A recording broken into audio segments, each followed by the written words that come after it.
share with you an ayah and some insights from this ayah that belongs to Surah Al-Isra, the 17th surah. This is the 32nd ayah. وَلَا تَقْرَبُوا الزِّنَا إِنَّهُ كَانَ فَاحِشَةً وَسَاءَ سَبِيلًا. This belongs to a passage in the Quran that are kind of the equivalent of the 10 commandments that you probably heard the famous phrase. Some Sahaba call them the equivalent of what the essential teachings that were given to Musa alayhi salam. Interestingly, they belong to a surah that's also called Bani Israel, the sons of Israel. Anyhow, this particular ayah, Allah says, don't even go near fornication, adultery, az-zina. Don't even go near it. He doesn't say la tazinu, don't do adultery, don't commit adultery. He says don't go near it.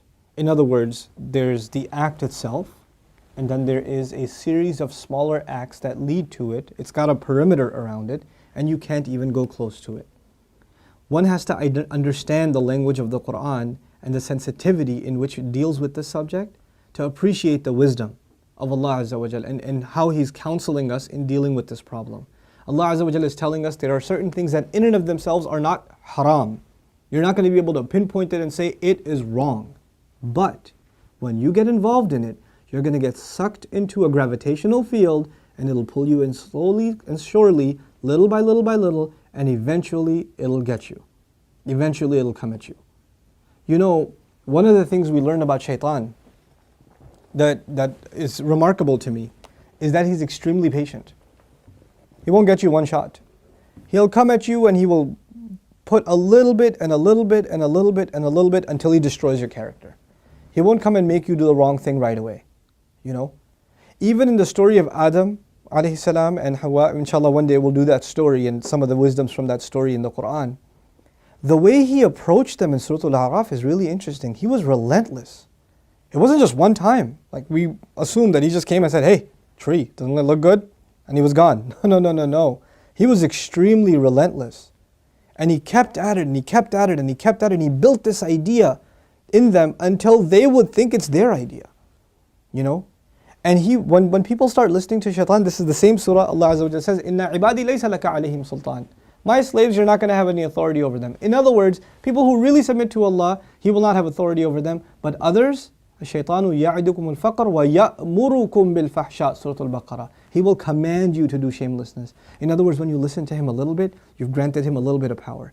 When you listen to him a little more, you've granted him a little more power. And if you keep on listening to him, he gets to the point where he can command you. You will find yourself, I can't even help myself, Brother Nouman. I can't even help myself. I don't even know. I don't know how to turn the computer off. I don't know what makes me do that every night. I don't know what makes me do this or that. I don't know what makes me go there. Go into that chat session, you know. Go and log into that, horrific website. Go watch that filth. Why do I end up doing that? Why can't I lower my eyes when I'm in an elevator? When I'm walking down the street? I can't even help myself. I don't know what to do. That's when you know Shaitan's got a pretty good hold on you. He's got a pretty solid hold on you. And you've been sucked into a really, a vicious cycle. It's just getting worse and worse and worse and worse and worse. And you're not addressing it, and it's making the problem worse. And it's destroying your spirituality altogether. Your relationship with Allah depends on a heart being clean. Every time you're exposed to filth, more dirt, more blackness, more covers are poured on top of your heart. And it keeps on pouring and it keeps on pouring and it keeps on pouring to the point where you're listening to the word of Allah and you can't get yourself to even shed a single tear. It won't come because your heart has been made so hard because of all the exposure to filth, all the sin that your eyes are taking in all the time. And you don't even care anymore. You know, a good heart, when it sees something inappropriate that doesn't coincide with the commandments of Allah, it is disturbed. It's not attracted, it's disturbed. It says, no, that's wrong. Immediately the conscience kicks in, the alarm goes off. But when you're at the point, when you're by yourself and you feel no guilt doing it, you just don't feel anything. You don't feel that it's wrong. The only thing before you stare at a sister, you look around like, is anybody else watching? And then you take a good look. That means the fear of Allah is completely gone. The only fear you have is that of the seen. There is no more fear of the unseen. What a horrible spiritual state to be in. Allah says, يَعْلَمُ خَائِنَةَ الْأَعْيُنِ وَمَا تُخْفِي الصُّدُورِ. He knows the stealing of the eyes, that little glance you caught. He knows that one, that little glance you took. What to speak of the stare. And He knows what the chests are hiding. You know why I brought up this particular ayah? Don't even go near zina. إِنَّهُ كَانَ فَاحِشَةً. It has always been considered a lewd, shameless, vulgar act. وَسَاءَ سَبِيلًا. And a horrible path. Allah describes it as a path. A horrible path. In other words, a path has steps. Right? A path is made up of steps. You have to identify which step you're in. What makes you get into this? You know, and for each of you, there's a process, there's a cycle. You're in a room by yourself. You know, you're after school. You've got a couple of hours before your parents get home. You know, you're among a bunch of friends that don't have any standards. You have to identify what leads you to this sin every time, and you have to cut it in its tracks. You have to stop going down that path. وَسَاءَ سَبِيلًا.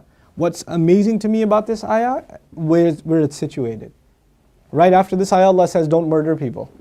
وَلَا تَقْتُلُوا النَّفْسَ الَّتِي حَرَّمَ اللَّهُ إِلَّا بِالْحَقِّ. Don't kill any person that innocent person essentially.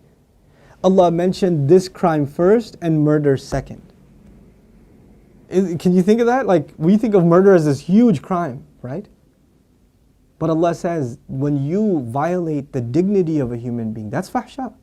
Looking at a human being in that way is violating your own and their dignity. And when we kill a person, we have violated their physical, you know, their right to life.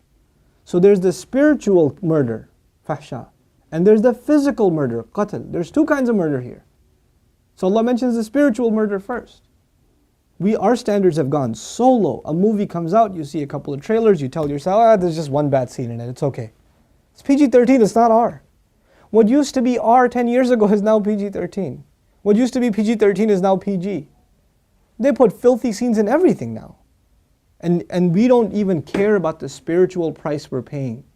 It's affecting our prayer, it's affecting our dua, it's affecting our character, it's affecting our family life. It is. And we don't care. We just think, hey, that's life, bro, come on, live in the times. It's alright. That's just what it is now. What can you do? So many of you don't care what kinds of pictures you put up of yourselves on your Facebook pages. You know, I stopped going on Facebook for a reason. I don't say that Facebook is haram or whatever, but for me personally, I couldn't do it anymore. I just couldn't do it. You know, I stay in, you know, we'll put something up on our Bayna thing, like an announcement or this or that.